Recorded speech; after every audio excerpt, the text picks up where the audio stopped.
start this? Yeah, thanks. Let me know when you're ready.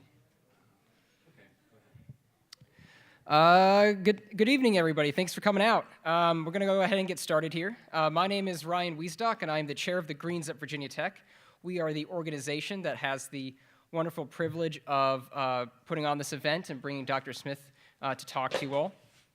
One of the major concerns for our organization is climate change. That's something that we take very seriously, locally, and at an international level. One of the things that we're doing here on campus is actually pushing a series of resolutions through various bodies to get the university to divest from fossil fuels, in part because of climate change and in part because the university is just losing money as a result of those investments. And so I'm actually going to have to leave and head over to the SGA meeting that's happening tonight because they are voting on that resolution that we have spent a very long time working on. And I hope to be able to come back at the end with good news that they voted to approve that resolution. Dr. Smith is a visiting assistant professor of mathematics at Hampden-Sydney College. He has a wonderful wit. The title of the talk was his idea. And I think you're going to be very fascinated by what he has to say. So without further ado, Dr. Smith. Thank you, Ryan. Thank you very much. I appreciate it. Good evening. My talks don't usually come with a warning label, but I think tonight maybe I'd better offer just a couple of little warnings. First of all, I have a tremendous amount I want to tell you. Guess I better stay here. A tremendous amount I want to tell you, and I mean to do it in an hour, so I'm going to stick pretty close to my written remarks, and you may feel at times as though you're trying to drink from a fire hose. And I hope you're all seated comfortably. The second warning I want to give is that some of the things that I have to tell you might induce some feelings of anxiety. So kind of like when the doctor says, you know, this procedure might cause some discomfort, I think it's fair to give you that heads up because it helps to kind of to squelch the freak-out reflex, right? My purpose is not to make you feel anxious or negative at all. My purpose, in fact, is to have you leave here feeling optimistic about the dawn of a new human future. But we can't get to the dawn until we've gone through the dark night. And it doesn't help us at all if we go chasing after the fading light of the day that's coming to an end. So with that, I'll go ahead and kind of get going here. So the political humorist Frank Reed wrote that a leper is happiest when he knows why his fingers are falling off. Now, my own encounters with adversity aren't that fraught, but they do lead me to suspect that this is true. And assuming that it is, it's an easy corollary that if we're really going to enjoy the end of the world, whatever that means, then we should seek the best insights available into what's happened and what is happening and what is going to happen. But we do have a problem because the world has been ending off and on for almost all of recorded human history. Such insights are already too numerous. One or another version of the end is nigh has been a hit with nearly every generation, and each version has brought with it a narrative of what fundamentally is wrong and usually why it can't be fixed. Some people take comfort in the sheer number and historical variety of the prophecies of doom, supposing that if they've been wrong about it up to now, after all, we're still here, then we can probably relax and assume we'll still be here tomorrow.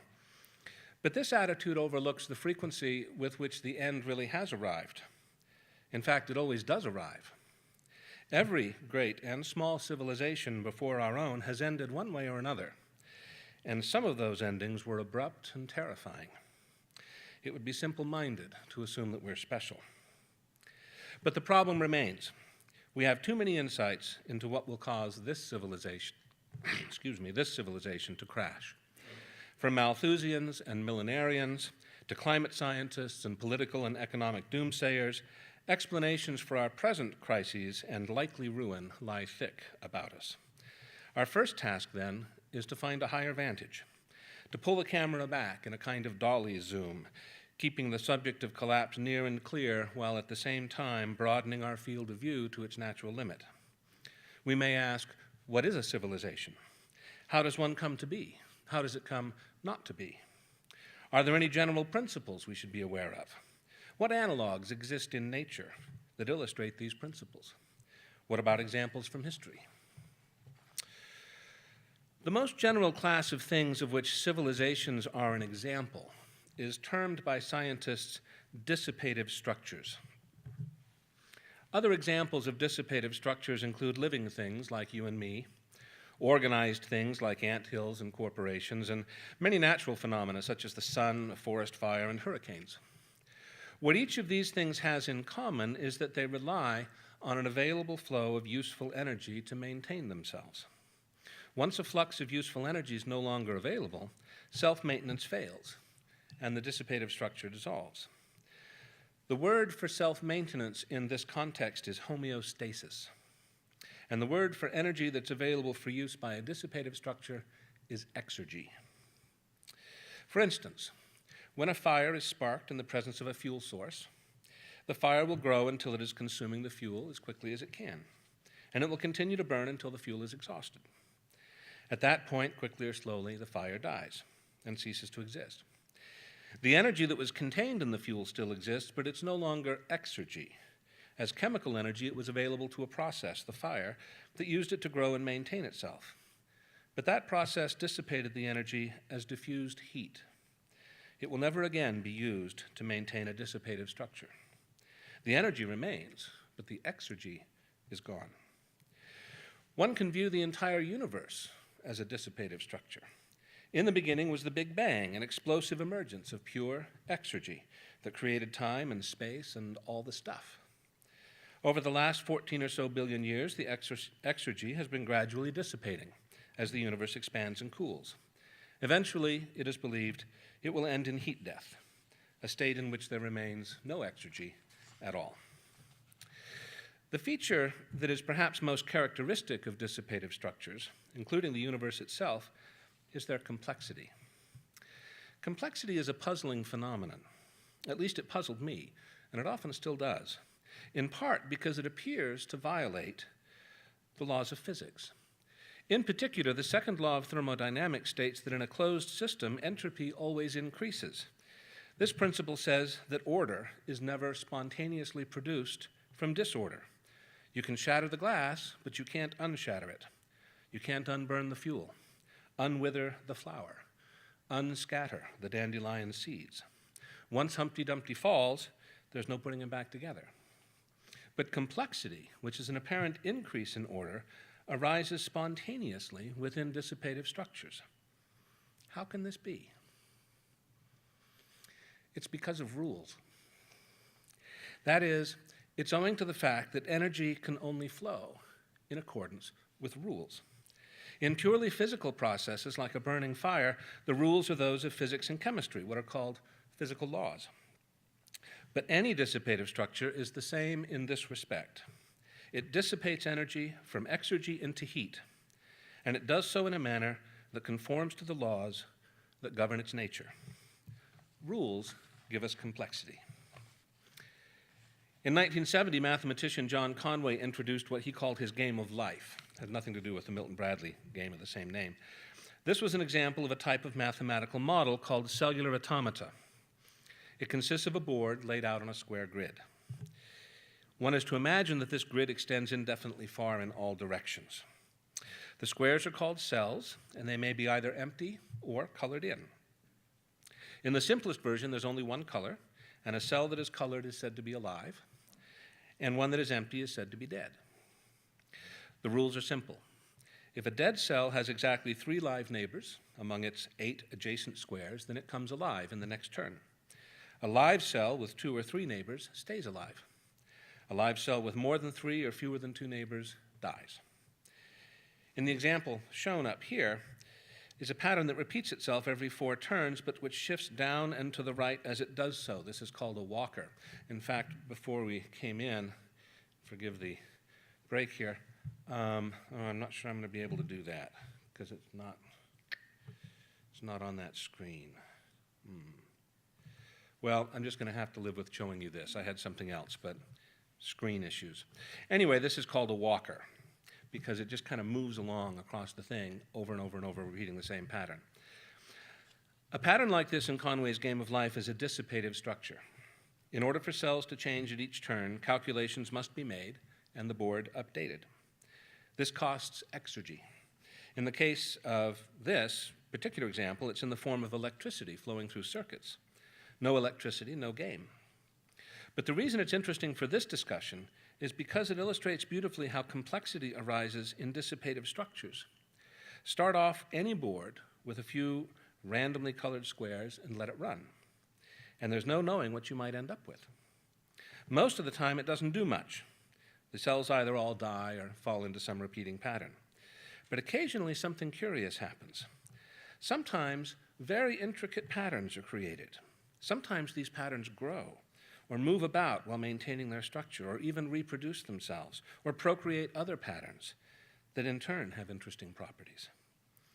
In this brief looping animation here, the little white specks are the live cells on a grid that's almost too small to see, and the patterns are produced as several dozen turns are calculated in the space of a second or so. Recently, it was learned that a programmable computer can be made as a game of life pattern, and indeed there appears to be no limit to the complexity of systems that can arise, all from the bare handful of rules that govern how energy is expressed as it flows through the structure. Watching the patterns emerge gives one the uncanny sense of something actually alive.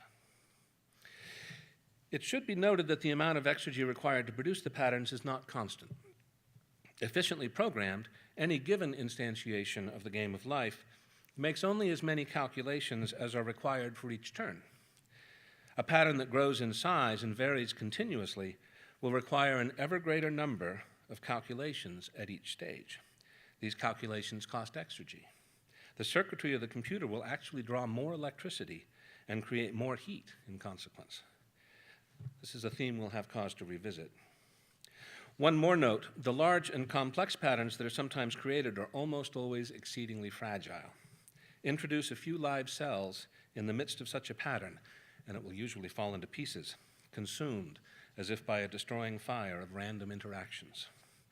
The vulnerability and fragility of homeostasis is another theme that will echo in what follows. So we've noted the following commonalities. All dissipative structures consume energy, transforming useful energy, what we've called exergy, into less useful energy, heat, basically.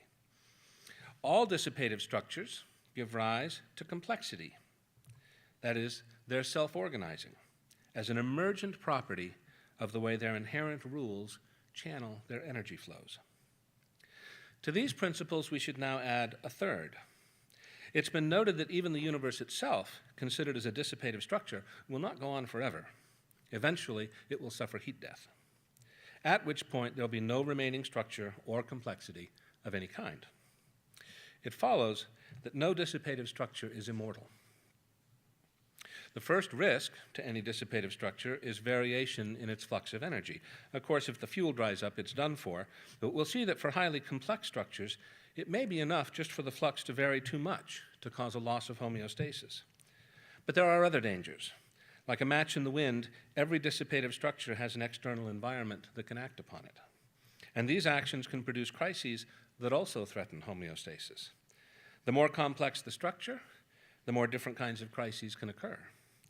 Moreover, as complexity increases, the more likely it becomes that a crisis in one aspect of the system will cause cascading crises in other parts of the system. So, suppose for sake of argument that a dissipative structure doesn't run out of fuel and isn't adversely impacted by any externalities. Can it go on indefinitely? In general, no, because dissipative structures are never static, and they never go backwards.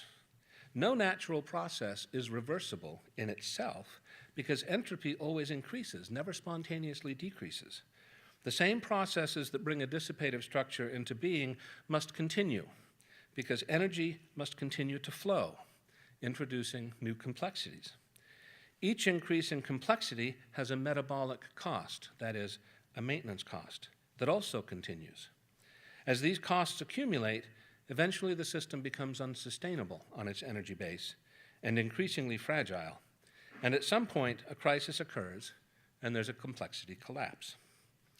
If exergy is still available post-collapse, then it will arise anew, typically with significant variations from the old structure. The biologist Eugene Odum, who wrote the first American textbook on ecology, described how this process occurs in ecosystems. He termed it succession, and it's defined by 3 properties. It's an orderly process of community development. It results from modification of the physical environment by the community.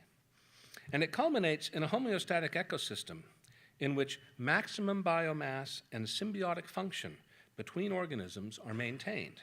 Maximum, that is, per unit of energy flow. Nature always optimizes. To repeat, self-organization is directed towards achieving as large and diverse an organic structure as possible within the limits set by the available energy input and the prevailing physical conditions. Once homeostasis is achieved, the ecosystem is mature. However, eventually the ecosystem succumbs to its own fragility. A small perturbation in climate, or a fire, or the evolution of a disruptive or invasive or parasitic species, and all the intricate specializations that led to optimization of the ecosystem structure become, in turn, the cause of the system's failure. In the long view, this is not a tragedy, but an essential component of the evolutionary process. It's precisely the story of life on this planet, with its breathtaking diversity, not only across continents, but across time. Notice that in Odum's succession, no organism controls or directs the ecosystem's development. Each organism behaves in accordance with its own nature, affecting and affected by the other organisms, yet the result is a tightly integrated system in which each organism depends for its own existence on the system as a whole. When the system fails, the individual organisms mostly die. All right, so that's a lot of analogies. What about civilization as dissipative structures? Humans had no civilization until about 20,000 years ago, despite having a rich trove of cultural artifacts dating back at least 50,000 years. Hunter-gatherers have to spend nearly all their energy, everything they can acquire from their environment, on acquiring that very energy. Most animals, prehistoric humans included, spend most of the energy they get from food on the task of acquiring more food. The ratio of the totality of energy acquired to the energy cost of acquiring that energy is called EROI, for energy return on investment. For living things, it's generally always between 1 and 2. That is, the energy they must spend getting energy is not a lot more than the energy they get. Less than 1 means starvation. Closer to 2 means further growth and development is possible, since there's excess energy available for it. The EROI on hunting-gathering is between 1 and 2, just high enough to permit maintenance of a kinship group, reproduction, and the fashioning of a few implements and decorations. The cultural sophistication can be impressive, but the level of social complexity is essentially 0. There's only enough excess energy for the complexity shown here. No intermediate levels of authority between the lowest and the highest ranked members, very little specialization, and only limited forms of interaction with other groups. It wasn't until around 12,000 years ago, when humans first started to domesticate both animals and plants, that their EROI increased sufficiently to allow a burst in social complexity. Population sizes also expanded. In fact, population seems to always closely track energy return on investment. Agricultural communities were able to store and process food in greater quantities, creating enough excess energy that some could be spent on dwellings, complex tools, and increasing specialization, including roles not directly involved in food production, that is to say, in energy acquisition. As farming techniques improved and more productive breeds and plants of plants and animals were cultivated, EROI rose as high as 4 or so. Not only were all the present needs met with plenty to spare, but embodied energy in the form of preserved food and tradable goods could be accumulated. This development introduced 2 new wrinkles. First, it was very common for a community to overexploit an agricultural area, resulting in reduced yields over time, what's called diminishing returns, and that results in a reduced EROI. Second, successful communities were an inviting target for raiders. These features play a significant role in the next leap in complexity, from agricultural communities to agriculture-based empires. Ancient empires were built on centralized control of agricultural regions, control that was acquired through conquest. When one society conquers another, the conqueror gets a huge boost to their energy return on investment because the accumulated wealth of the conquered society, its excess food and goods, can be pillaged outright. And if the conquered remain conquered, they can be taxed. In this way, the ancient empires often grew quite large, and some lasted for many centuries or more. With their excess energy, empires grew socially very complex, with administrative, military, religious, and economic sectors, each with its own hierarchies and technicians. The number of intermediaries between the lowest and highest ranked members of society was large, and the number of social roles exploded. In addition to trading and war, relations between societies could be diplomatic and involve cultural exchange. However, every ancient empire suffered a similar fate. Once the surrounding societies are conquered and pillaged, they have to be administered and garrisoned. That soaks up a lot of excess energy. Each new campaign stretches lines of supply and control farther than before. Diminishing returns set in, and the EROI declines. To compensate for the loss of energy while maintaining homeostasis, taxes are increased, typically in the form of an ever greater share of agricultural output from vassals. This leads inexorably to resource depletion, and finally, the weakened empire is itself conquered, or simply falls to pieces. The case of Rome is especially instructive. They were very, very good at being an empire, and were able to hold off collapse for a long time. But ultimately, every step they took to avoid collapse ensured that when the collapse occurred, it would be complete. Rome squeezed its agricultural and human resource base for every drop of energy, with the result that when the Western Empire finally collapsed in the face of determined attacks from the frontier, the drop in social complexity, in population, and in political and cultural stability was extreme and lasted for nearly 500 years. Call it the Dark Ages, right? There was no resource base left in the form of fertile soil, harvestable forests, and stable human communities from which to rebuild. Okay, so further developments in energy capture were pretty limited before the Industrial Age. There were innovations like the capture of mechanical wind power, enabling, for instance, the flourishing of the Dutch Empire in the 16th century, other seagoing empires. But nothing that increased EROI much above 5 or so. But with the invention of the heat engine in the 18th century and of fossil fuels to produce the heat, everything changed. Coal and later oil provided an energy return on investment of up to 100. 1 unit of energy in, 100 units of energy out, making almost limitless energy available to drive social development of every kind.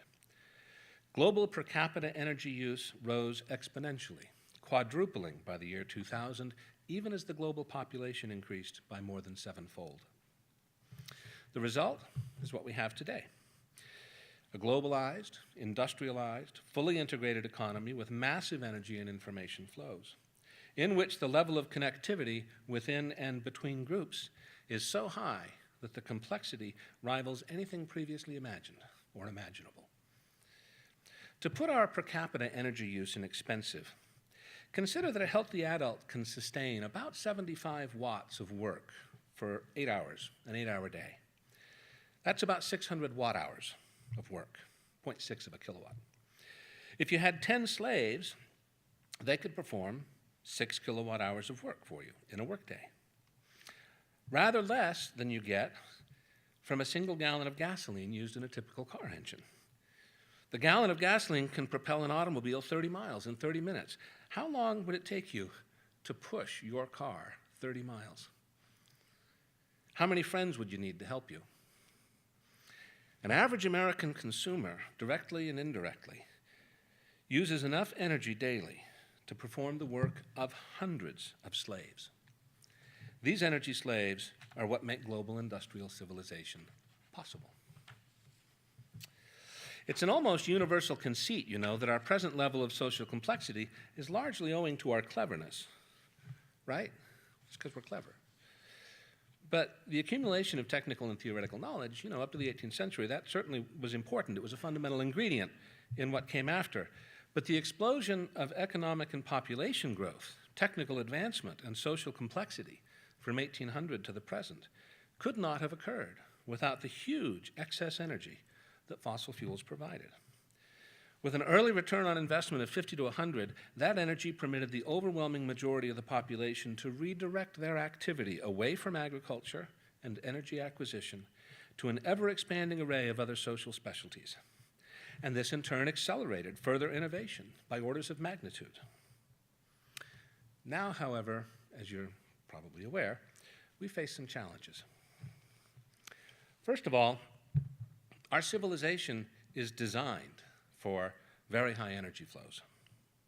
And the quantity of fossil fuel remaining on Earth is declining. The less fossil fuel that remains, the more it costs to exploit it. There are no substitutable energy sources that have a similar energy return on investment. I'll unpack substitutable here in just a few minutes. Our non-energy resource base, minerals, water, arable land, and so on, is also dwindling.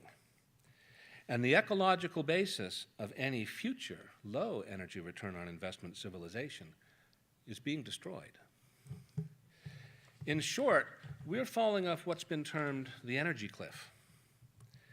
An energy return on investment of 100 means that 99% of the 99% of the energy accumulated can be diverted to uses other than getting more energy.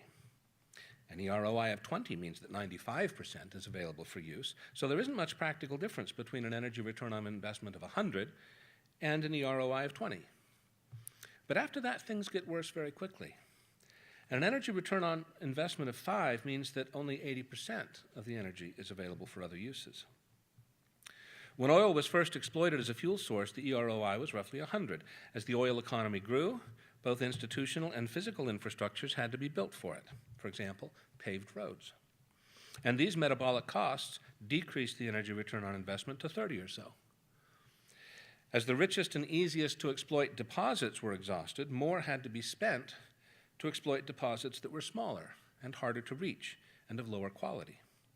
By the start of the 21st century, the average energy return on investment, it's hard to say that over and over, isn't it, of conventional oil had dropped to 20.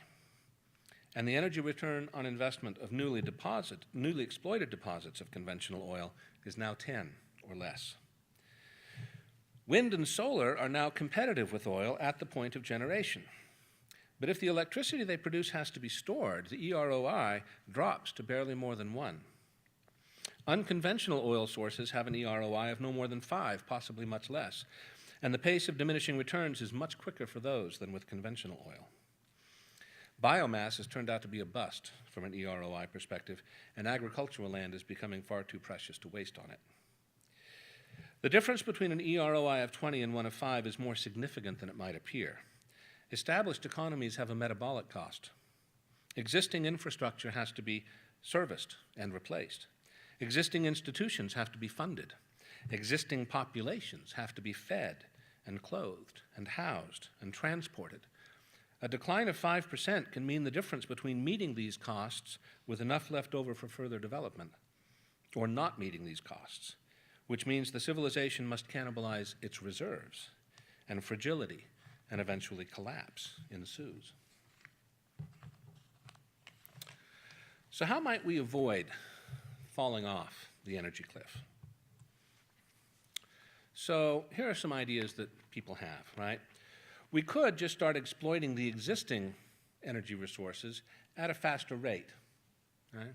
Because, you know, if you're only getting 80% back, then exploit that much more to make up the difference. You could try to use the existing resources more efficiently. Or maybe you can make the existing economic and social orders less energy intensive, so they need less energy. And of course, you want to try to find new energy sources to replace the existing ones. Unfortunately, what we're going to see here is that none of these options is actually available. Consider exploiting fossil energy at a faster rate.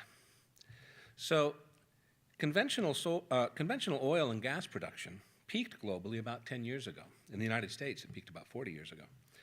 And it can't be economically increased because the cost of expanding the drilling and refining infrastructure to increase throughput can never be recovered by the value of the remaining oil. We could increase coal, but only at severe environmental cost, even before climate change is considered. And that supply, too, will peak before very long. Shale oil recovered through fracking already has too low an EROI to make it profitable to extract. This is kind of an open secret in the financial press. I don't know if you've been following, but there's a $250 billion investment in oil shale and gas fracking that these pipelines are being built for. None of these companies has ever made any money. It's this huge debt bubble. Anyway, and they have a devastating ecological cost, of course. Continuing to release greenhouse gases at our present rate, let alone an accelerating rate, puts the planet on track to cross climate tipping points, possibly within a decade, that will probably result in near-term global extinction of most life, including us. And carbon capture and sequestration technology and so-called negative emissions technologies, not only are they unproven, but they'll reduce the energy return on investment to 1 or less if we implement them on a wide scale. Okay, what about increasing efficiency? Well, we've already dramatically increased efficiency, right? Buildings are better insulated, lighting and other appliances are more efficient. We're all switching to LEDs. Gas and diesel engines are much more efficient. I have a truck, it gets 20 miles per gallon on the highway. Don't worry, I don't drive it much. But the one that I had, or I should say that my dad had many years ago, that got 12 miles to the gallon, so that's a big improvement. But for every efficiency introduced, the rate of consumption has increased, not decreased. This is called the Jevons paradox, and it's an observable feature of natural economies. In the absence of forced rationing, efficiency always increases rather than decreases the rate of consumption. Also, increasing efficiency requires the development of new technologies, new kinds of motors and devices, new lighting technologies, and so on. New technologies require research and prototyping and then capitalization in the marketplace, and each of these steps demands an energy budget. And there are diminishing returns on innovation, so that each new increment of technical progress requires more energy on average than the ones that came before. And the rate of increase is exponential. I mean, think about the inventors in the early 20th century, Edison and Tesla and so on and so forth. They were grabbing the low-hanging fruit, right? If you look at back in the record, this is something that Tainter did when he did his business on the collapse of complex societies. Look back in the patent office records, and you'll see that there were a lot of patents given to individual inventors, individual researchers. That almost never happens anymore because those easy-to-get innovations have been gotten. Not only has the rate of new patents slowed down, but the size of the teams and their budget that get those new patents, that's exploded. It takes a well-researched department of a dozen people to come close to finding a new patentable technology. So that's diminishing returns. What about making the existing economic and social orders less energy intensive? Well, as we noted, efficiency isn't going to do it. And really, we can't achieve much beyond the efficiency we've already achieved. More people could insulate their homes, but that's about as good as it gets. Consequently, the only way to make the economy use less energy is to unwind its complexity. And this is impossible to do in a deliberate fashion. I'll explore the reasons why after dealing with alternative energy sources. So here they are. There's actually only 4 primary sources of energy on Earth: solar, tidal, nuclear, and geothermal. Fossil fuel isn't an energy source. Fossil fuel is an energy carrier.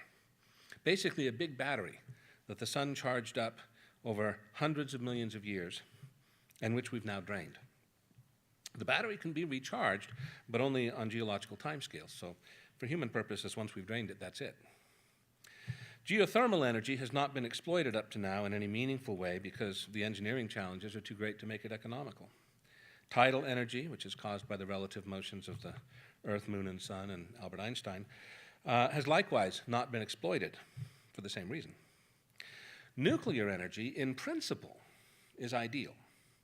It's the old thing about, in theory there's no difference between theory and practice, but in practice there is.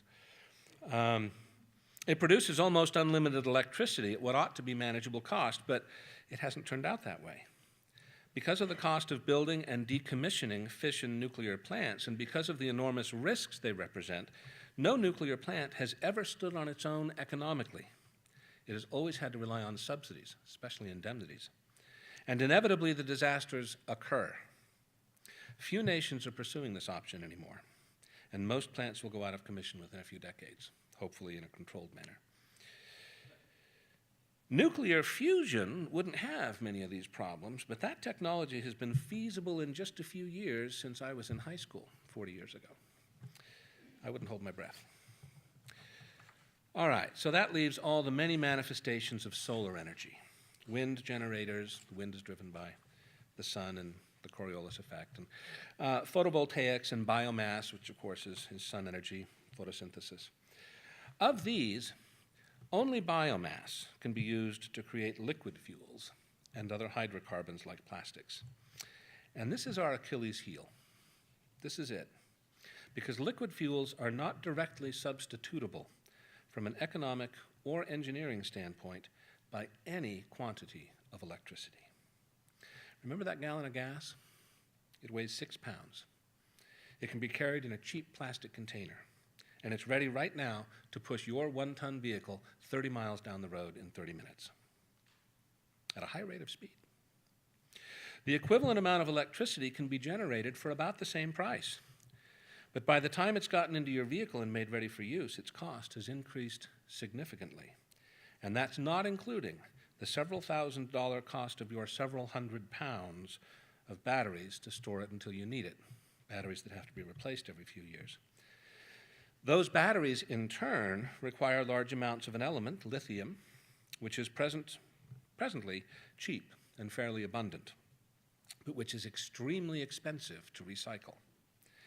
There's about enough of it in known reserves to replace the entire fleet of cars around the world exactly once, and then it'll be gone.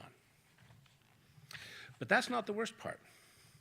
The weight of batteries needed in a vehicle is a function of the gross weight of the vehicle times the distance it has to travel before recharging. For your car, it's a solvable problem. For freight, the problem is not tractable for long distances, because the further freight has to be carried, the heavier the batteries that have to be carried along with it, which leaves less and less room for the freight. There will be no long-haul trucking or shipping using batteries, and short-haul freight is going to get a lot more expensive. Trains can be converted, of course. They're basically already electric. It's just that the generators are fueled by diesel. They're basically, so if they don't carry the energy with them, the battery problem, then they've got to be wired up. And they're doing this in Europe and Japan and other places. I won't go into details, but nobody's yet figured out how to affordably retrofit our 140,000 miles of rail to be electric. Okay, what about hydrogen? A lot of people have talked about hydrogen. Hydrogen can be isolated from water by electrolysis using electricity, stored, transported, and burned in an efficient engine whose only pollutant is water. That's a very nice deal. But hydrogen isn't an energy source. Hydrogen is an energy carrier. The conversion of solar to electricity to hydrogen to locomotion is expensive, and it has an overall efficiency of only about 30%. But transporting and storing hydrogen is where the real problem lies. Hydrogen is very light. It's a very small molecule, much harder to contain than petroleum. And it's explosive. Most of us aren't old enough to remember the Hindenburg. I don't know if anyone in here is old enough to remember the Hindenburg. That was a long time ago. But you all know about it, right? Google it if you don't know about the Hindenburg. Dangers of hydrogen. At a minimum, after conversion to hydrogen-based transportation, moving stuff and people around is likely to be an order of magnitude more expensive than with liquid fuels. And before that is possible, the rate at which electricity is produced from wind and solar has to be increased by a factor of at least 150 over what it is right now, just for transportation. And the entire infrastructure, petroleum-based transportation, has to be replaced by a new electricity-based infrastructure. The cost would be several times any previous industrial initiative in human history. And we have to do it while at the same time reducing our overall energy use. What about biomass? It's really not worth discussing. Its EROI is about 1, and to produce enough liquid fuel to run the transportation sector, we'd have to switch more than 3/4 of available agricultural production to fuel production instead of food. Food, trucks, pick one. So, my friends in the Green Party and other supporters of the Green New Deal, which I'm sure you've all heard about now, are going to be distressed to learn that the situation for grid electricity from renewables isn't a whole lot better. Our civilization is made possible in large part by an electrical system that delivers power on an as-needed basis, 24 hours a day, without interruption. The wind doesn't blow, and the sun doesn't shine on our schedule. So electricity generated from these sources isn't dispatchable. To maintain the grid without fossil fuels, and that's the goal of the Green New Deal, to maintain the grid without fossil fuels means that the generating capacity has to be much higher than the average demand, and the excess has to be stored somehow so that it can be fed back into the grid when the sun isn't shining and the wind isn't blowing. Now, there are all kinds of technologies being explored to do this, but numerous studies show that it increases the cost per watt of dispatchable electricity by an order of magnitude. So pause for a minute and think about your electric bill. In fact, just think about your whole utility bill, so electric, gas, if you use it. Add into it any gas that you buy every month. Add up all those numbers. You got a figure in your mind? Okay, now put a 0 on the end of it. That's your new household budget for energy. But it's actually worse than that, because embodied energy is in everything we buy. Consider a box of cornflakes. From planting to growing to harvesting to processing to packaging to shipping to point of sale and finally to your kitchen cupboard, there are energy inputs at every step. At least half are from liquid fuels. On average, a calorie of food produced in our agricultural system requires at least 10 calories of fossil fuel energy to produce it and deliver it to your body. In other words, the energy return on investment of food in this civilization is 1/10. 10 units of energy in to get 1 unit of energy out. 90% of the energy cost in our food isn't supplied by the food. Considering just the increased cost alone, replacing the fossil fuels in our food system with renewable sources puts the price of food out of reach for almost everyone. And what is true of food is likewise true of every other commodity, from the house you live in to the socks on your feet. So when we say there's no replacing fossil fuels, we don't mean there aren't replacements. There are. There just aren't any for this civilization, because the energy capture strategy that built it has failed.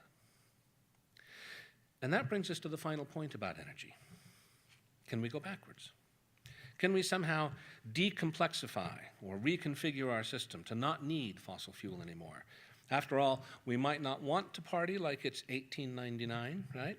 But can we get back there if we have to, or at least to some neo-modern version of the same level of energy consumption? That is, without collapse. Consider that box of cornflakes. The corn that's in it is not the same corn we grew even 40 years ago. Part of the green revolution that doubled food production since 1970 was the development of varietals that put most of their metabolic resources, the plant's metabolic resources, into the aspects of the plant that serve our needs. The corn kernels of today's corn are plump and full of sugar, and there's many more ears per acre of corn. To achieve this, the plant uses less of its photosynthetic energy on developing roots, on being disease and pest resistant, being drought resistant, and so on, and directing it instead to the fruiting parts. The benefit is that the plants produce more human edible food. The cost is that without fossil fuel-derived fertilizer, irrigation, pesticide, and herbicides, the plant isn't a viable food crop. It can't stand on its own. Indeed, the entire agricultural system across the planet is dependent on fossil fuels in just this way. Subtract the fossil fuels, and we have to go back to varietals that are much more robust. but which in consequence produce less food. It means widespread famine, even in rich countries. There is a solution in the long term to the agricultural problem: return to small-scale, regenerative, localized food production. Studies show that really is the way to maximize food production, and it has many other benefits, like mitigating climate change. But doing this means reversing generations of previous migration off the land and into the cities. How many of you know how to farm successfully on a small scale, with your own hands and the help of a few animals for machinery? I don't. But I've learned from living on 5 acres of my own these last 10 years that it's not something you just pick up. It's viscerally challenging to forge a living out of the land without engines and chemicals.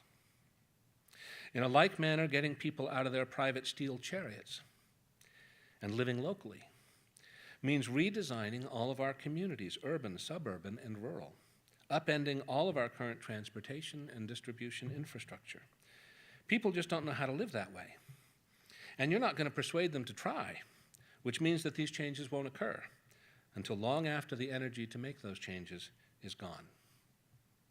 In fact, it's mostly already gone. Like any natural ecosystem, the human-made ecosystem of civilization can't be willfully manipulated by its constituent pieces. It can't go backwards. It can't be disciplined. It's more of a wild wood than a walled garden. Our only alternative is to accept that we have already seen the climax stage of this civilization. We're now headed back down the entropy loop. So when are we supposed to start enjoying this? I did promise, right? All right. Well, a person at this point might reasonably ask 2 things. First, how do we know collapse is really going to happen? I mean, after all, lots of theorizing here, but Dr. Smith, do you really have any evidence of collapse? And secondly, when do you think it's going to happen? Well, these are 2 questions with one answer. The answer to both questions is the collapse is already underway, and the evidence that this is so is conclusive. Before we examine that evidence, though, we need to stop for a minute and untangle a misconception. We generally use the word economy equivocally to refer to 2 things as if they were the same thing. These 2 things are the material economy, what is sometimes called the real economy, on the one hand, and the financial economy on the other hand. The material economy is the production, movement, and use of energy. The energy can be, so to speak, raw in the form of electricity or fuel, but it's also embodied energy in the form of extracted raw materials, processed feedstocks like iron or lumber, agricultural products, machinery, finished goods, and so on. The financial economy is the system of accounting that is used to track and facilitate the materials economy. In an economy that's in balance with its energy flows, the financial economy closely parallels the real economy, and it provides essential services.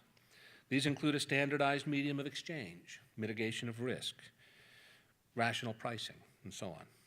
One essential service, especially for a growing economy, is capitalization, the provision of excess resources to lay the foundation for increased flows of energy in the real economy. For example, building a new factory, or new roads, or other infrastructure to make growth possible. When complex civilizations collapse, a universal symptom is the financialization of growth. The energy basis of the real economy is in decline and can no longer support growth. Capitalization, what's called liquidity, is still being provisioned by the financial system, but it doesn't translate into real growth. Disparity in financial wealth widens as incomes that depend on the real economy start to shrink in real terms. At the same time, incomes from the financial sector increase exponentially. As speculative bubbles are created and then burst, a ratchet effect ensues in which the wealth disparity grows almost without bound. And I think you can see that that is exactly what is happening. Since 2008, it's interesting, it's widely reported, incomes have actually declined for 90% of Americans. The value of the stock market has tripled. What does that tell you? There's a big disconnect somewhere. And my socialist friends tend to get taken in by this. They look at the Bill Gateses and the Koch brothers and the Jeff Bezoses of the world, and they think that if only they weren't stealing it all, there'd be enough for everybody. But that $150,000 per minute that Jeff Bezos makes isn't exactly the same kind of money that we get in our paychecks. Your paycheck represents rent and food and clothes and gas. His income, millions of times what you and I make, doesn't represent millions of times the material flows. He's not eating 1 million burgers a day. He's not driving 1 million miles. His wealth correlates to power, not to consumption. It's reported that just a dozen or so billionaires are as wealthy as the bottom half of humanity. So if you combine that report with a report that a few dollars a day would fix, world hunger, on Facebook you start to get memes that look like this, right? Well, I'm not against the revolution, but it's a mistake to think that we'll solve world hunger with make-believe monopoly money, and that's what it is. In real terms, the economies of wealthy countries all went into permanent decline between 1970 and 1990, and the decline is accelerating. During this period, the so-called emerging economies, such as China and India, fueled very rapid growth on the basis of massive exploitation of coal and on demand for manufactured goods from the developed world, who used financialization to increase consumer demand, borrowing, even as their own productive capacity was shrinking. But now the emerging economies have also peaked, and the rot of financialization is setting in there as well. But financialization, being essentially a shell game, eventually starts to run out of tricks. The first earthquakes were in the 70s and 80s, the biggest up to now in 2007. Governments responded by inflating their GDP figures. There's a lot of weird stuff in the GDP. It's reported every year. Supposedly we grew 3% last year. They put things in there like imputed rent. If you own your own house and you're not paying mortgage on it, the government imputes how much rent you would pay to yourself for that, and they include that in the GDP. Has nothing to do with the material economy. It's just made up. After 2008, they lowered interest rates to less than zero in real terms. In other words, giving away money for free to banks to lend out. This has kept the financial economy on life support by exploding both public and private debt that represents claims on future production that can never be realized by a shrinking real economy. The obligations that total debt in the United States represents, including household debt, got ahead of myself there, I'll come to that, including household debt, mortgage debt, student debt, government debt, and such obligations as Social Security and Medicare, all of those together now represent nearly 400% of reported gross domestic product per year, and an even higher multiple of the gross domestic product in the materials economy. Okay, so how many of you have played Jenga? Fun game, right? For those of you who haven't, right, you have this stack of wooden blocks, and you pull pieces out from the bottom and stick them on top. It's a beautiful metaphor for financializing the economy, because it gets higher and higher, but it gets more and more unstable, right?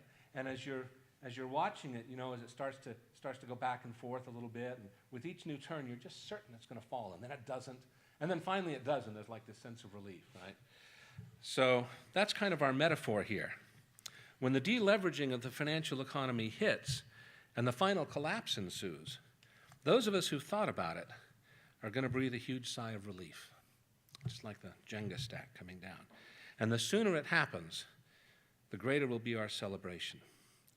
Because what if it didn't happen? In a talk I gave here last year, I gave a detailed summary of our impact on the planet. And in the years since, we've learned things that make that summary seem almost optimistic compared to what I'd be telling you if I gave the same talk today. The ecosystem is collapsing. Fisheries, insects, land vertebrates, all these populations are declining at a rapidly accelerating rate. Populations of vertebrates have declined 60% on average since 1970. I mean, that's instantaneous in evolutionary terms. Insect populations have declined by at least 45%. Again, not a steady rate of loss, but accelerating. Pollinators going extinct.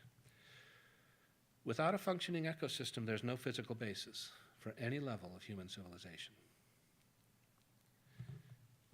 Mineral and water resources are being depleted, again, at an increasing rate. Water stress will soon become extreme in the most populated parts of the world. A third of agricultural land around the world is acutely degraded by industrialized agriculture. At this rate, all of it will be lost before the end of the century. Essential industrial metals will become unavailable, and fossil fuels inaccessible in meaningful quantities at any price. All of which would spell the end of civilization even without climate change. But the science is now crystal clear. We've got at best 10 years to wean ourselves off fossil fuels, or we'll see at least 4 degrees centigrade of additional warming, possibly as soon as 2040, certainly by 2080, with no means whatever to bring the climate back into equilibrium. All that geoengineering stuff is fantasy. It's now generally believed by that point feedback loops will kick in, driving temperatures as much as 10 degrees higher centigrade, no matter what we do. God alone knows if the biosphere will live or die in the aftermath of that event. At a minimum, the remaining ecosystems will collapse, most species will go extinct, and it's questionable whether humanity will survive in any form much beyond the end of the century. And even if it does, there will be no resource base from which to make a new civilization, possibly for millennia. And we can't change course. Knowing full well the consequences, the human system lurches on, helplessly, steadily increasing year by year the release of greenhouse gases into the climate system. If this civilization were to continue another 20 years, it would mean omnicide. It's fortunate indeed that it cannot. So the first task in learning how to enjoy the end of the world is dispensing with delusory hopes. I hope I've helped with that. Neither technology, nor renewable energy, nor political revolution are going to stay this civilization's complexity collapse. Understanding that is step one. Step two is to avoid latching on to predictions of how collapse will play out in the short term.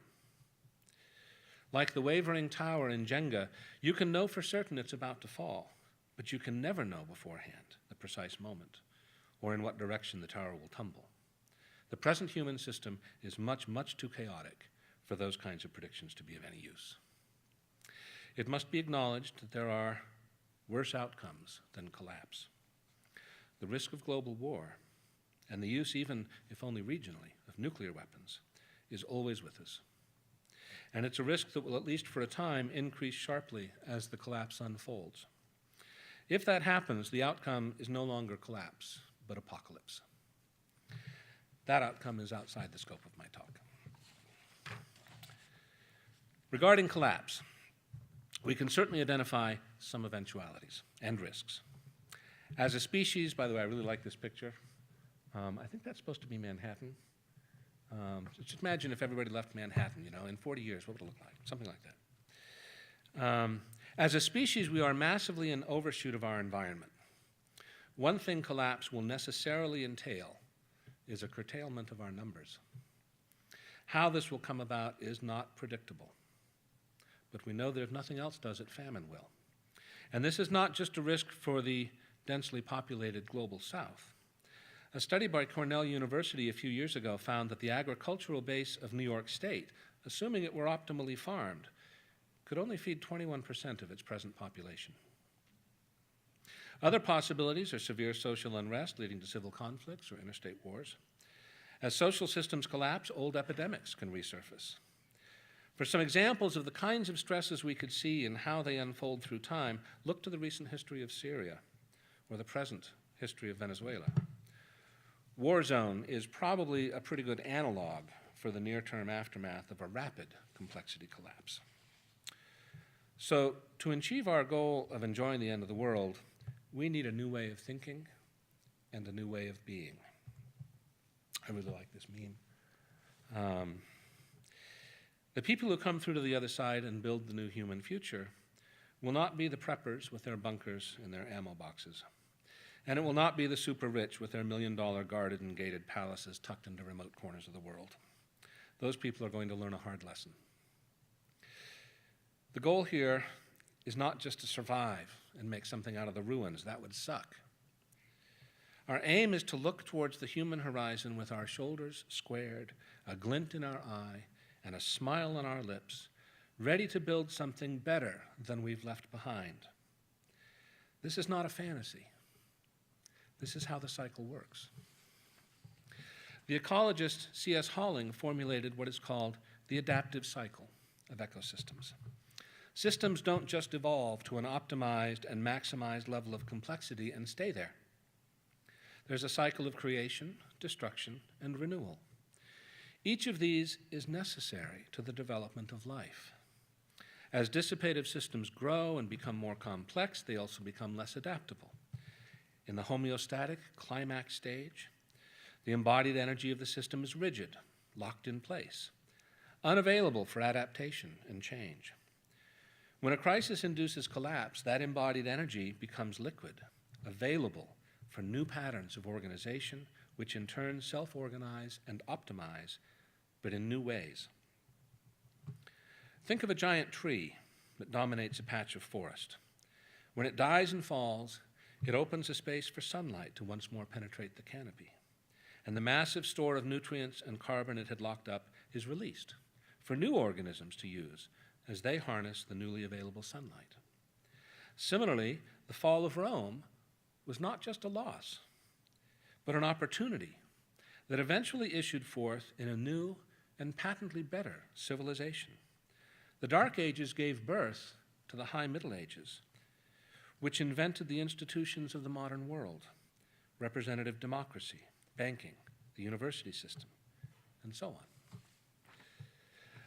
That red star in that image back there, that's the "you are here" marker for humanity. The release phase has begun and is about to send us shooting back down the back loop of the cycle. On a personal level, this has profound implications. As prisoners of commercialized society, we've been steadily robbed of agency in our own lives. Unlike Grandma in the Great Depression, most of us don't know how to do real things: to make, to cultivate, to generate life. We haven't enjoyed the opportunity to fashion our own lives in ways that are meaningful to us. Trapped into indebting ourselves and then selling our labor on the buyer's terms to service that debt, we haven't built community, created or engaged in authentic culture, or felt the luxury of time and space for quiet discovery, for deep reflection, or for familiar communion with our human milieu. Shut out of genuine political participation, we've watched helplessly as our daily contribution of energy is sucked away to purposes we never endorsed. As the collapse unfolds, we can enjoy a new freedom: to be resilient, to adapt, and to have agency to reorganize the elements of our world. We live in interesting times. That's said to be a curse, but the times are going to get a lot more interesting very soon, and I see it as the opportunity we've been waiting for. We will have less, use less, watch less, travel less, but we will do more, say more, see more, give and receive more. This is when we begin to write and to inhabit a new story. Of course, others will finish it. That's the deal. It's a fair deal. Now, I had a lot more that I wanted to say about resilience and adaptation, but as I began to organize the material, I realized that's another talk. But I do want to talk about it. I think, though, rather than me reading at you, it would be better if we talk about it. So after I close my remarks here in a second, I hope that we can engage in some conversation, maybe ask some questions, explore some concerns and details, and help come together around the idea that the future is something that we have to face bravely, but doing so will bring us great rewards. Anyway, that's my prepared remarks. Thank you very much.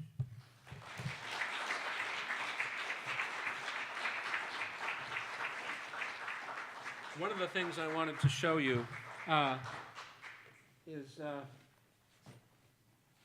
there's a lot of thinkers who saw this coming a long time ago, particularly in the 70s. There were some great books, some great studies done, and there's a lot of things available now, and I brought 3 books with me you're welcome to look at. This one is a gift to me, not the book itself, but the idea of getting it, I think, or did you give me the book, Steve? I don't remember. Anyway, Steve Gillespie suggested this to me. It's actually fiction, but it's fiction set in a post-collapse New England, and it's a very nice book. David Fleming, Surviving the Future, about how to inhabit the future. The Neighborhood Project, this is by an evolutionary biologist about creating local communities in accordance with natural principles. And this is just barely scratching the surface of what's available. There's a lot of good stuff to look at and to read, and I recommend to you that you do that. So at this point, who has a question or a comment or wants to open things up? Or if you just want to holler, we can hear it. Go ahead. Thank you very much. Thank you very much. That was wonderful. I guess I have a lot of questions, but one, I really don't want to miss your thoughts on geoengineering, which you just mentioned very quickly. So I would agree most of it is fantasy, but there is 1 or 2 ideas that seem somewhat not only physically feasible, but financially feasible. Something about mimicking the cooling effect that happens when a large volcano goes off, the ash fills in the air, and so the thought is you can just get better by making it worse, so to speak. Although there's some unknowns there, but the thought is, well, look, if it's do or die, it seems like. But you would say that's also fantasy? Well, so the first thing I think that is difficult for people to wrap their heads around is the nature of complex systems. I'm trained in math, and we look at complex systems from a mathematical point of view, and they exhibit what people often call nonlinearity. It's called the butterfly effect very often, right? Think about, how far ahead they can predict the weather. They've gotten a lot better at predicting the weather. It used to be, after 2 or 3 days out, you might as well forget whatever they said because it's probably not what was going to happen. It's gotten to be about a week to 10 days now. It's very good. Why isn't it a month? The answer is because the weather is an example of a complex system that exhibits nonlinearity. Very, very tiny, unmeasurable tweaks in the initial conditions can turn into completely unpredictable, overwhelming effects, not very far down the road in a dynamical system that exhibits complexity. The Earth's climate is an example of that kind of complexity. They started modeling it effectively in the 80s. Those models turned out to be reasonably useful in the short term, not because they were correct, but because they pointed in the right direction. But if you look at models today for how things will play out over the next 80 years to 2100, they're kind of all over the map. They're zeroing in on how warm it'll get, but not what the consequences will be. That's why I said God only knows. We have no way of knowing. In geological terms, the Earth has been a lot hotter than it is right now. In fact, it's usually 10 degrees warmer centigrade than it is right now. That's what the dinosaurs lived with. But those changes happened over geological timescales. When they happen in the course of a century or two, that has the same effect as a giant asteroid, right? Because the systems can't adapt to it in an orderly way. So that's the first thing, is the concern with geoengineering approaches is you're going to throw this lever on the machine without really having any clear idea what the consequences are going to be in an hour or two. It might explode. It might quit. It might do the opposite of what you expect it to do. And whatever it does, once we stop making that change, it's going to do something else. And, you know, we can be selfish and think just about humanity, but let's think about the rest of life on the planet. If we hold on to a lower temperature increase artificially and then something happens to us, boom, the planet suddenly goes into overdrive in terms of heat. So it's very problematic, and it's not clear that it's moral. Yeah. Yeah, I was just going to add a couple of things to what you said. Basically, there's unintended consequences Right. that you have to worry about. And with a lot of the geoengineering things, it's the energy input. It's going to take a lot of energy to put whatever change you want, whether it's carbon sequestration or producing whatever volatiles into the atmosphere at the magnitude that's needed to do that.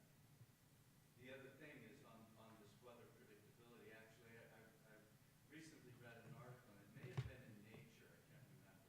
But anyhow, very detailed, very compelling study that the limits to weather predictability, they say, is like 15 days. Mm-hmm. Beyond that, chaos just Yeah. takes over. Pretty helpless. Yeah. Who else? Yeah.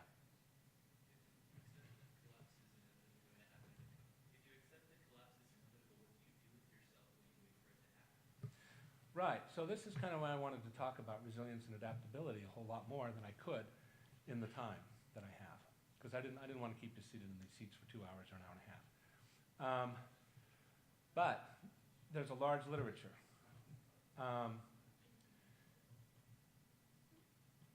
Our capacity to adapt to conditions is something that we can cultivate in ourselves. It means being flexible, not latching on to expectations which, if they're frustrated, would really devastate us. Taking a large view. Working on those kinds of things that we think might be useful in circumstances where the kinds of services that we're used to getting are more diminished. So what if the lights went out a lot or for a long time? What if you couldn't get water? What if food couldn't be imported, so you had to depend upon what people could raise around here? What if there were a conflict, right? What if there were martial law? What if there were a political breakdown? That's a possibility. How would you manage in those situations? Do you have the capacity, for example, to raise food, to work with a community, to cooperate? One of the things I would want to emphasize the most is that people who are going to go off with their bunkers and their ammo boxes, those people are not going to survive. It's the people who can integrate into a coherent community, a cohesive community, with mutual support. Those are the ones who actually build a future. And so our capacity to work with one another, to become embedded in your community, to know how it works, to know what the people are like, and to develop relationships of trust and reciprocity. Whatever happens, that's the most powerful thing you can do to develop resilience. But gosh, we could talk about so many different things. Right? Just as an example, if the lights went out, how would you buy things? I mean, every purchase transaction right now is powered by electricity, isn't it? Do you have any cash? How much cash do you have? Is it enough to last you for a few weeks if the lights don't come back on? There are little things like that you can think about. But the prepper stuff is really not so interesting. I mean, there's plenty of stuff out there about how to be prepared. You know, the federal government publishes a wealth of information, how to be prepared for national emergencies, right? And it's good advice. You can look at that. You know, look up FEMA. But in the long term, you want to think about how you can live a fulfilling life, participating in and contributing to and being a part of a community that moves into the future in a very positive way. And that I think is the real issue. Does that help? Do you have any specific questions? I'm an engineering student. Okay. Is there even any point in that? Oh yeah, absolutely. People who know how things work, solid gold in the future, because we don't have near enough people like that. Most of us, something breaks, all we get to do is sit and stare at it. We have no idea, right? So someone who has that kind of knowledge, if I were starting over, I would be very tempted to go in that direction, maybe mechanical engineering, maybe electrical engineering, just for the know-how alone. So yeah, I would say absolutely. Immerse yourself in it, and do so without anxiety. If that's who you are, be that person. Try to be a professor on the lab. Yeah, right. Right. What else? I'd like you to elaborate on the insufficiency of political revolution. You mentioned that the political revolution can't save us from a civilizational collapse, a complexity collapse. But you are a member of the Green Party, so I I am. do think that you have some commitment to radical political change. Yeah, I'm not saying anything against revolution.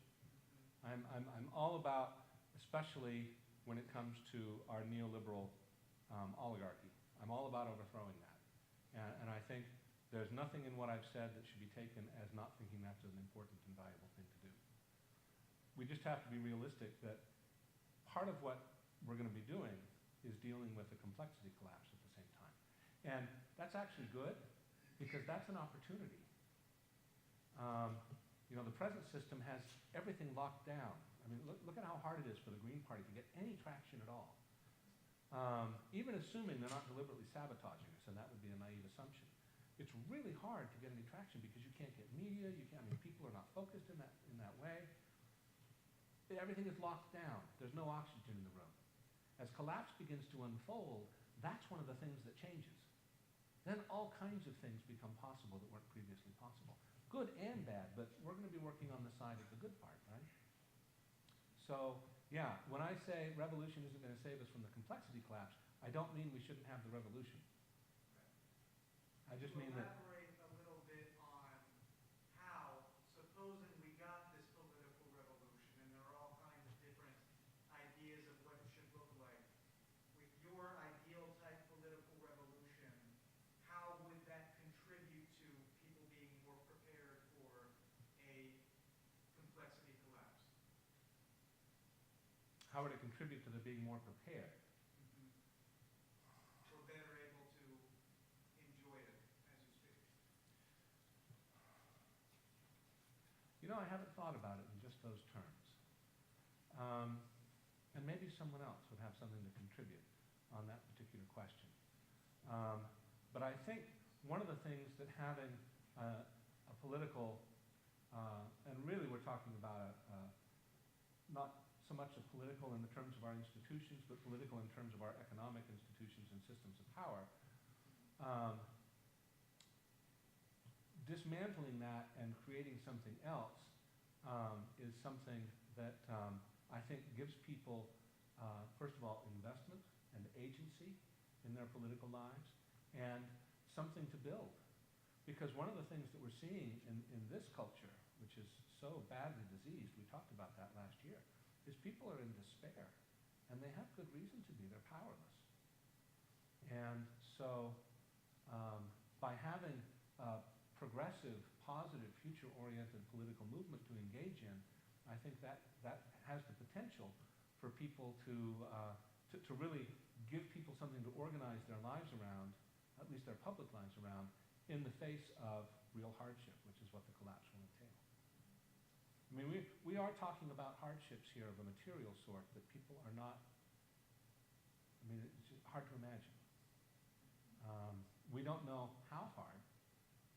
We don't know how quickly. It might sort of unfold in a moderately orderly fashion. And it might go all at once. That's the thing, you know, you don't know. But being able to organize around, here's the future we want to build, I think can really be something that would help people and give them an opportunity to form stronger communities at every level, including the national one. I do think we need to work hard to protect our institutions, because failure of our institutions in the middle of complexity collapse results in chaos and social breakdown, and we really don't want that. And I don't think that's necessarily what has to happen. So I think supporting our institutions, our political institutions, not our economic ones, but our political institutions, you know, your local government, and the Constitution. I think those are things that we want to not play fast and loose with as things start to get heavy duty, because those are anchors. we want to hold on to those anchors. But that doesn't preclude a revolution in the sense I think that we would ordinarily talk about, you and I. Those people who want to throw out the Constitution and turn everything upside down and change it all at once, I don't think they've thought clearly about what we're facing. Yeah. Doesn't a revolution start within so that people can walk away from the seduction of materialism and consumerism? You know, a lot of young people don't see past their cell phone. Mm-hmm. I should say their smartphone. Mm-hmm. And what we need to do is get people to realize that they are being seduced into this. They're being programmed. And when the shit hits the fan, they're not going to be prepared. Because, you know, okay, how many rely on going out to eat all the time? Consumerism. Instead of making your own food. Right. You know, we're living in an age where the younger generation feel that's normal. Mm-hmm. When that isn't normal. You need to, you know, you need to get more resilient. You need to not be so dependent upon what the government tells you you have to be dependent upon. You need to get stronger inside. And, you know, you need to have, the resilience comes from within. I agree. And a couple of observations on what you said. I've had a surprising number of people age 18 and 19. I'm a college teacher, so I work with young people. A surprising number of them tell me that they really wish they just didn't have to have a smartphone, they just hate it. And this is symptomatic of a change that I've seen, maybe other educators can speak to it who are in the room, a change that I have seen in the attitude of students over the course of the last 10 years. Today I was in one of my lectures and I was thinking about this talk, and so I asked them, I said, what do you think is the biggest threat facing you as a generation of people, you know, coming into the world now as adults? And when I asked this question 10 years ago, I remember a classroom who told me that it was political correctness. That was the biggest threat. And I thought, you know, that speaks to a lot of privilege, doesn't it? If the biggest thing you have to worry about in your life is political correctness.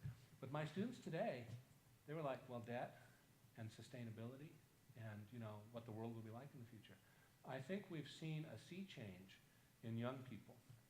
Now, something connected with that is that we have about 40 years worth of Americans who have been brought up, as you say, with no resilience whatsoever, and rather badly damaged critical faculties because of commercial culture and the control of media, especially since the 90s. And we're now seeing that in social science data. There was a study published, I forget who did it, but they were asking mental health questions like, you know, how many times in the last week have you had suicidal thoughts? How many times in the last week have you felt depressed? How many times in the last week have you not been able to sleep? And so on and so forth, right? This index of mental well-being. And if they broke it out by race and by age, they saw something very, very interesting. There were very similar patterns among African Americans, Asian Americans, very much older people, and young people. But right smack in the middle is this cohort of whites, and they're falling apart. They're angry, they're confused, they're sad, they're killing themselves in record numbers, and they don't see a future for themselves. And if you want an explanation for Donald Trump, there it is. The Southern Poverty Law Center tracks hate groups, and the number of white nationalist groups, white supremacist groups, and Christian nationalists, and so on, has more than doubled just in the last year. This is a cohort of people who intuit that things are falling apart for them, and they don't know why, and they don't know who to blame, but they're mad as hell, and they're very sad. And they have no resilience. People who have had to suffer with hardship, people of color, poor people, and so on, or people who are old enough to remember hard times, they have more resilience, actually, than the bulk of your average middle-class white American. And that's something I think we, A, have to focus on, really start talking about resilience and adaptability, and how important our national, state, and local communities are to that resilience. And we also have to be mindful that those people are dangerous. They're well armed and they're mad, and we're seeing what they're doing. Look at what happened in New Zealand, all the way over there. It happens here almost weekly. Yeah. I have to somewhat disagree on that because I know too many well-off, white, well-educated Americans who are dyed-in-the-wool Republicans who either voted for Trump or basically support Trump and say, well, he's a lot better than Hillary Clinton. That's their answer. And none of them are stressed like you're suggesting. I'm not saying there isn't that group, but I think it's maybe more complex than that. Well, it's a generalization, Yeah. and it certainly slips over a lot of nuance.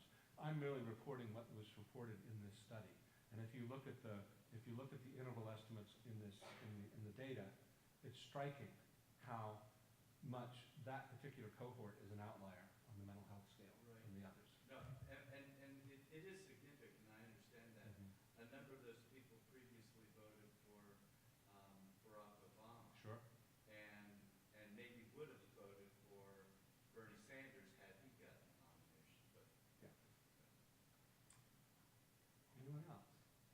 so what's the report? Go ahead. How would you respond to people who don't see this or even refuse to see this? Well, I don't have a reason to argue with people about this. I'm an educator. I can provide the theory, and I can provide the data, and I can show you how the narrative is built to try to make sense of what's going on. It's not my job to convince anybody, except me, right? And it's possible that, maybe this is an elaborately constructed mistake. I don't think so. And there's too many good people who don't think so for me to feel like I'm a kook, right? This is an awareness that is growing. But you're right, there are a lot of people, in fact, most people who are still comfortable, are heavily invested in the notion that technology and capitalism is going to solve the problem. There's the Bill Gateses and the Steven Pinkers and the other people who are running around saying, everything's great, don't worry, we're doing better than ever, right? And they're not lying, they are doing better than ever. It's not going to last, I don't think. So I think it's, I'm thinking about, you're probably thinking, I'm going to go tell people this and they're going to doomsayers. Sure, that's going to happen. But you can look at it and investigate it yourself and think about your best way to approach your community and the future and live by example. Right? And when people say things that you know not to be true, point out that it's not true. And then just move on. I think that's the best you can do. I don't feel the need to run out and convince everybody or to stand out on the street corner with a sign. It's going to be obvious soon enough.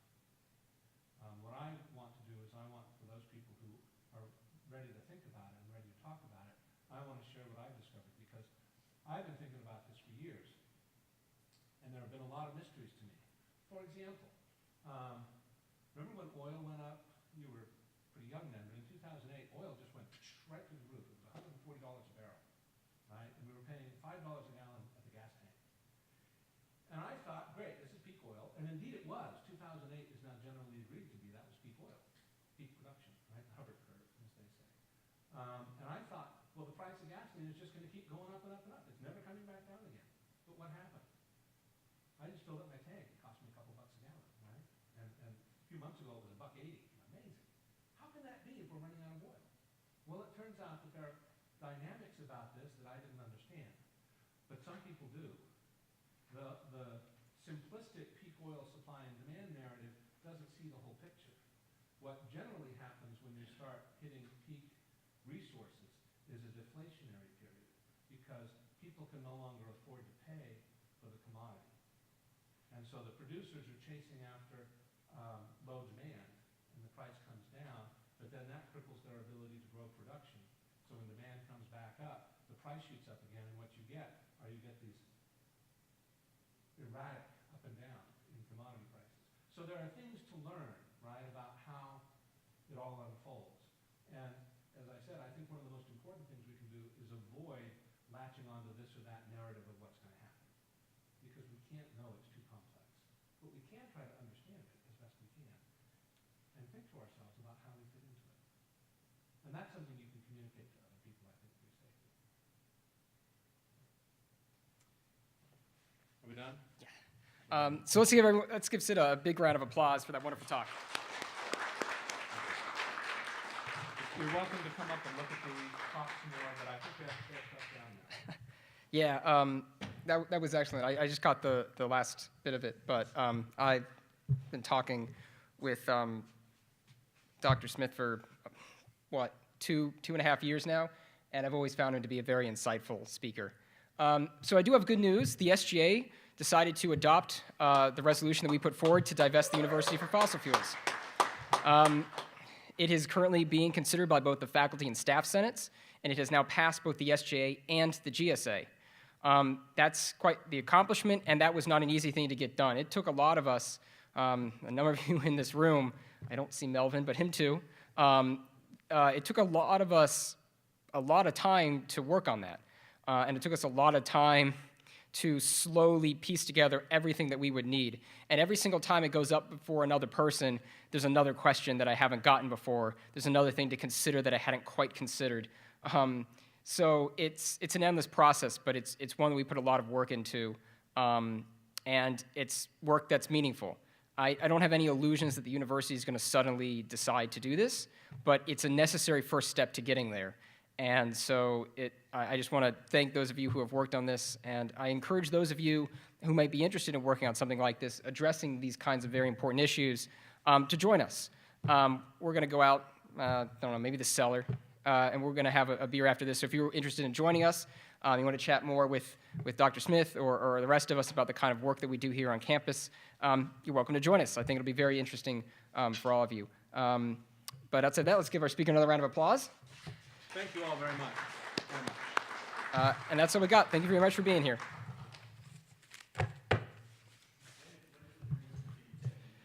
That's a good question, Steve, and one I definitely forgot to include. The Greens at Virginia Tech meet every Monday from 6 to 7 in Squires 234. If you're on our mailing list, I'll let you know that there are 2 weeks in April, the second and fourth week, where we meet, I think, in Johnson. But I'll send those out so that everybody has that information. But generally 6 to 7 on Mondays.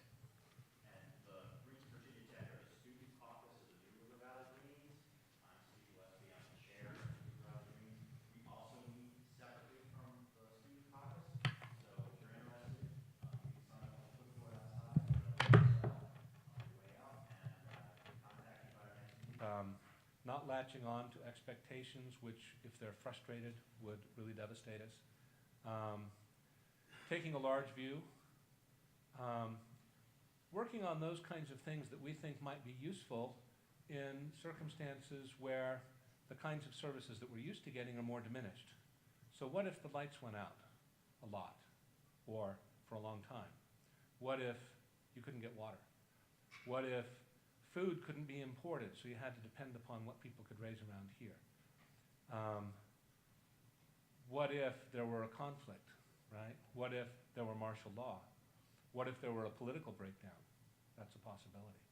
How would you manage in those situations? Do you have the capacity, for example, to raise food, to work with a community, to cooperate? One of the things I would want to emphasize the most is that people who are going to go off with their bunkers and their ammo boxes, those people are not going to survive. It's the people who can integrate into a coherent community, a cohesive community, with mutual support. Those are the ones who actually build a future. And so our capacity to work with one another, to become embedded in your community, to know how it works, to know what the people are like, and to develop relationships of trust and reciprocity. Whatever happens, that's the most powerful thing you can do to develop resilience. Gosh, we could talk about so many different things, right? just as an example, if the lights went out, how would you buy things? I mean, every purchase transaction right now is powered by electricity, isn't it? Do you have any cash? How much cash do you have? Is it enough to last you for a few weeks if the lights don't come back on? There are little things like that you can think about. But the prepper stuff is really not so interesting. I mean, there's plenty of stuff out there about how to be prepared. You know, the federal government publishes a wealth of information, how to be prepared for national emergencies, right? And it's good advice. You can look at that. You know, look up FEMA. But in the long term, you want to think about how you can live a fulfilling life, participating in and contributing to and being a part of a community that moves into the future in a very positive way. And that I think is the real issue. Does that help? Do you have any specific questions? Like I'm an engineering student. Okay. Is there even any point in that? Oh yeah, absolutely. People who know how things work, solid gold in the future, because we don't have near enough people like that. Most of us, you know, something breaks, all we get to do is sit and stare at it. We have no idea, right?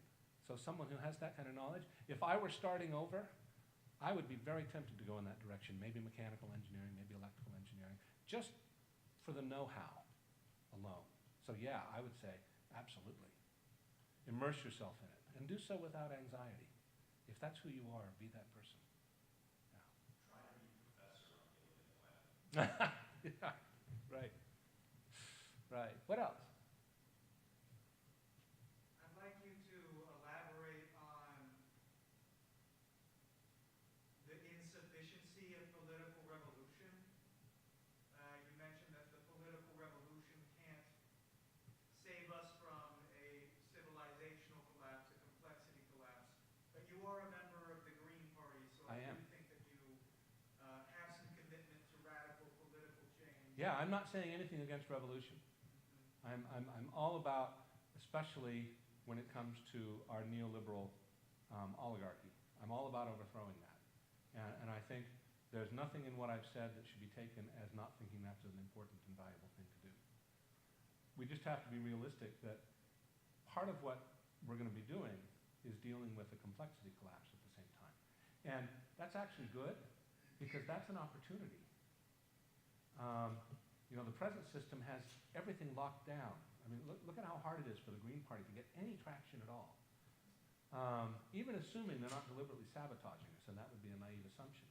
It's really hard to get any traction because you can't get media, I mean, people are not focused in that way.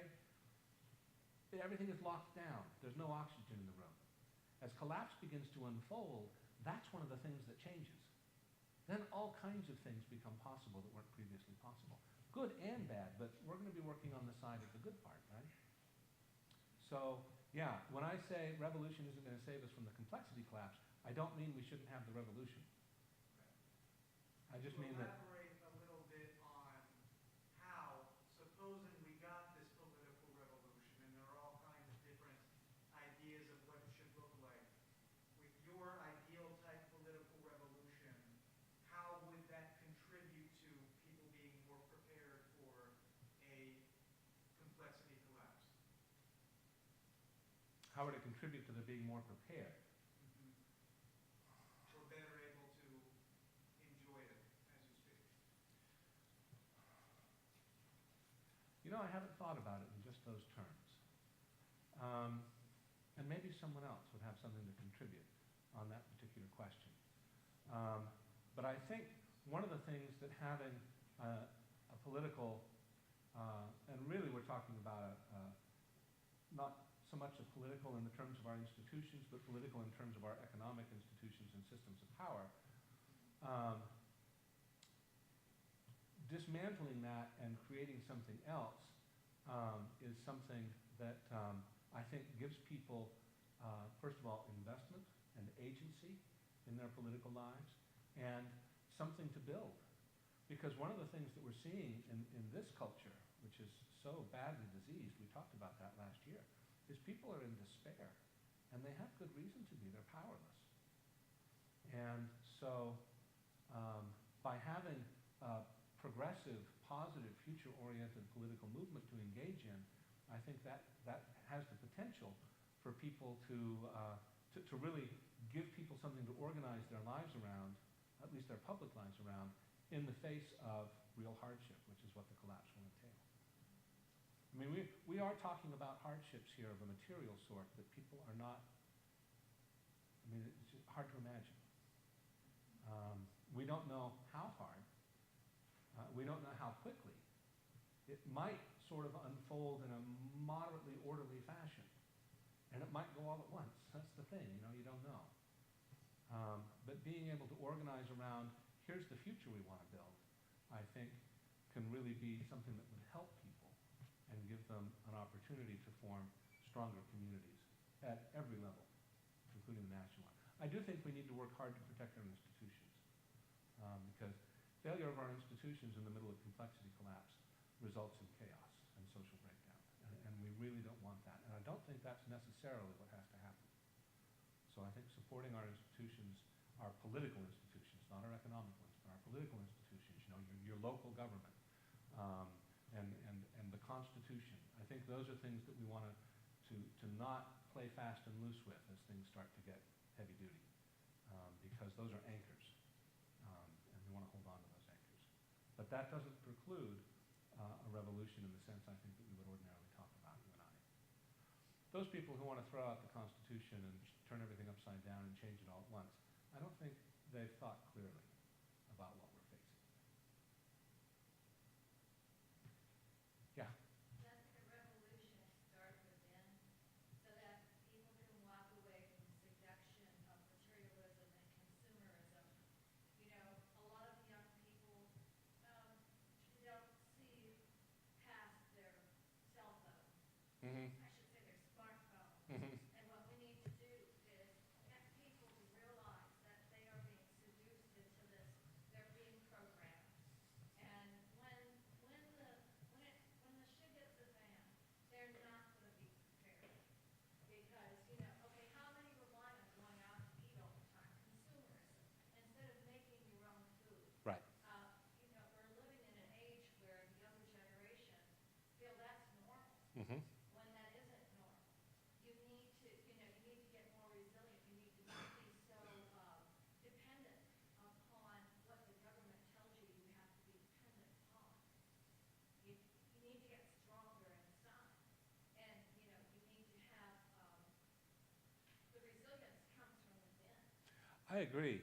And a couple of observations on what you said. I've had a surprising number of people age 18 and 19. I'm a college teacher, so I work with young people. A surprising number of them tell me that they really wish they just didn't have to have a smartphone, that they just hate it. And this is symptomatic of a change that I've seen. Maybe other educators can speak to it who are in the room. A change that I have seen in the attitude of students over the course of the last 10 years. Today I was in one of my lectures and I was thinking about this talk, and so I asked them, I said, what do you think is the biggest threat facing you as a generation of people, coming into the world now as adults? And when I asked this question 10 years ago, I remember a classroom who told me that it was political correctness. That was the biggest threat. And I thought, that speaks to a lot of privilege, doesn't it? If the biggest thing you have to worry about in your life is political correctness. But my students today, they were like, well, debt and sustainability and, what the world will be like in the future. I think we've seen a sea change in young people. Now,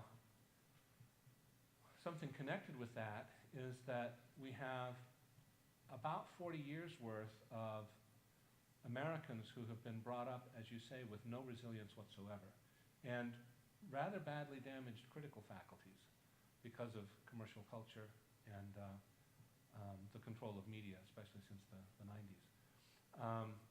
And we're now seeing that in social science data. There was a study published, I forget who did it, but they were asking mental health questions like, how many times in the last week have you had suicidal thoughts? How many times in the last week have you felt depressed? How many times in the last week have you not been able to sleep? And so on and so forth, right? This index of mental well-being. And if they broke it out by race, and by age, they saw something very, very interesting. There were very similar patterns among African Americans, Asian Americans, very much older people, and young people. But right smack in the middle is this cohort of whites, and they're falling apart. They're angry, they're confused, they're sad, they're killing themselves in record numbers, and they don't see a future for themselves.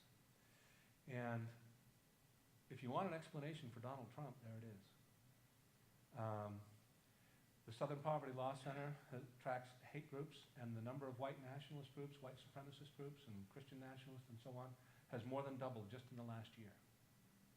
This is a cohort of people who intuit that things are falling apart for them, and they don't know why, and they don't know who to blame, but they're mad as hell, and they're very sad. And they have no resilience.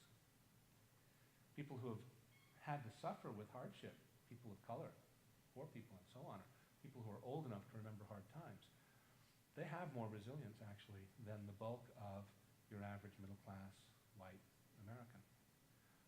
And that's something I think we, have to focus on, really start talking about resilience and adaptability, and how important our national, state, and local communities are to that resilience.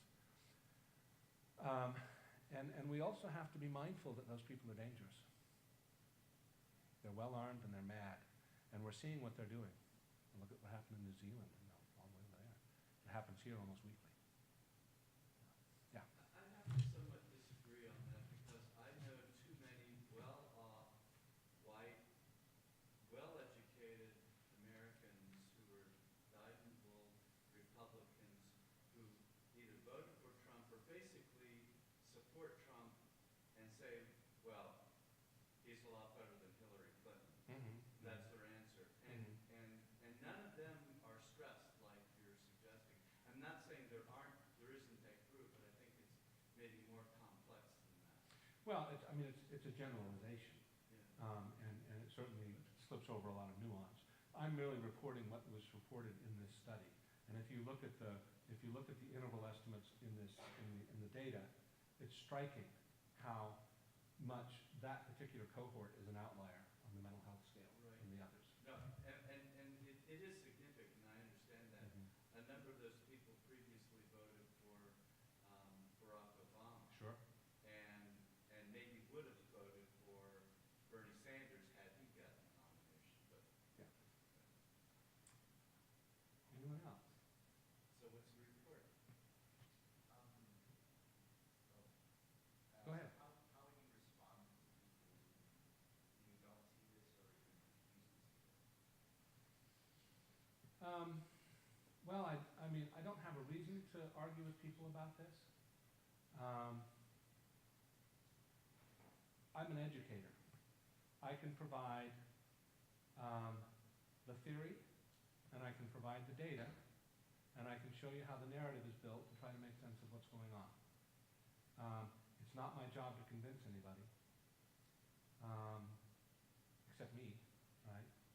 And it's possible that, maybe this is an elaborately constructed mistake. I don't think so.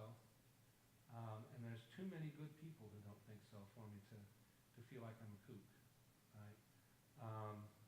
This is an awareness that is growing.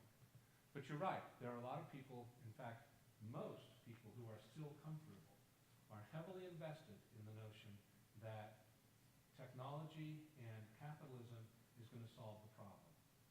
There's the Bill Gateses and the Steven Pinkers and the other people who are running around saying, everything's great, don't worry, we're doing better than ever, right? And they're not lying, they are doing better than ever. It's not going to last, I don't think. So I think it's, I'm thinking about, you're probably thinking, I'm going to go tell people this and they're going to doomsayers. Sure, that's going to happen. But you can look at it and investigate it yourself and think about your best way to approach your community and the future and live by example. Right?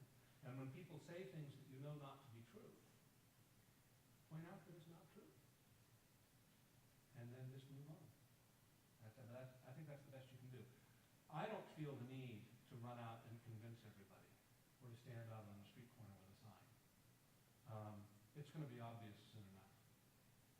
What I want to do is I want for those people who are ready to think about it and ready to talk about it, I want to share what I've discovered, because I've been thinking about this for years, and there have been a lot of mysteries to me. For example, remember when oil went up?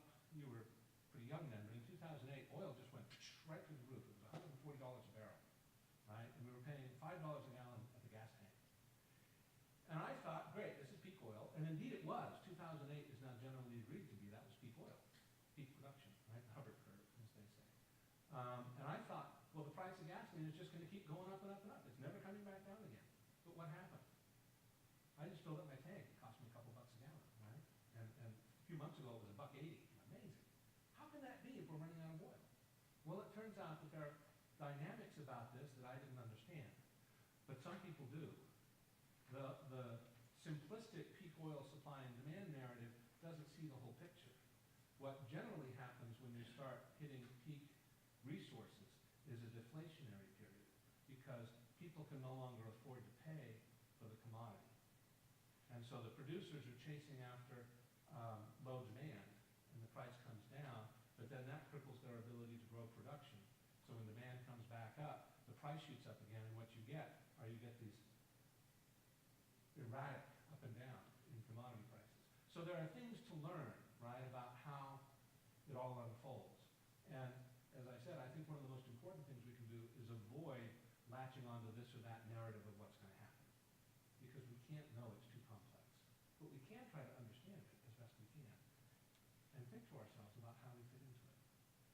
And that's something you can communicate to other people, I think, pretty safely. Are we done? So let's give Sid a big round of applause for that wonderful talk. You're welcome to come up and look at the talk some more, but I think we have to get stuff down now.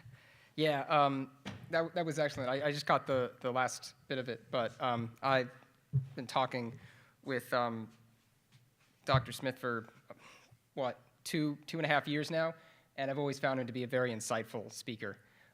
So I do have good news. The SGA decided to adopt the resolution that we put forward to divest the university from fossil fuels. It is currently being considered by both the faculty and staff senates, and it has now passed both the SGA and the GSA.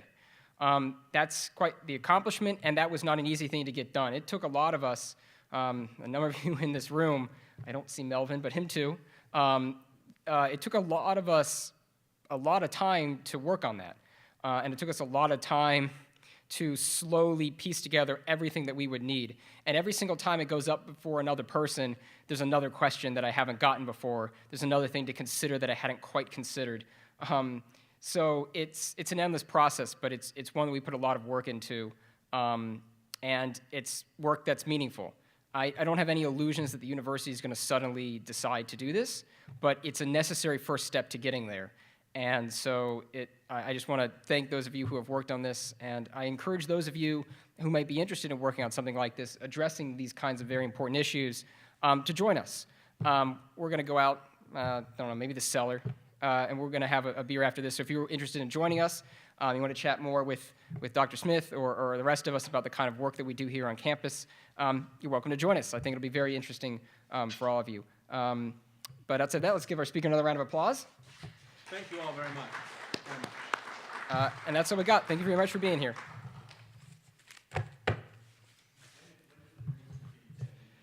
That's a good question, Steve, and one I definitely forgot to include. The Greens at Virginia Tech meet every Monday from 6 to 7 in Squires 234.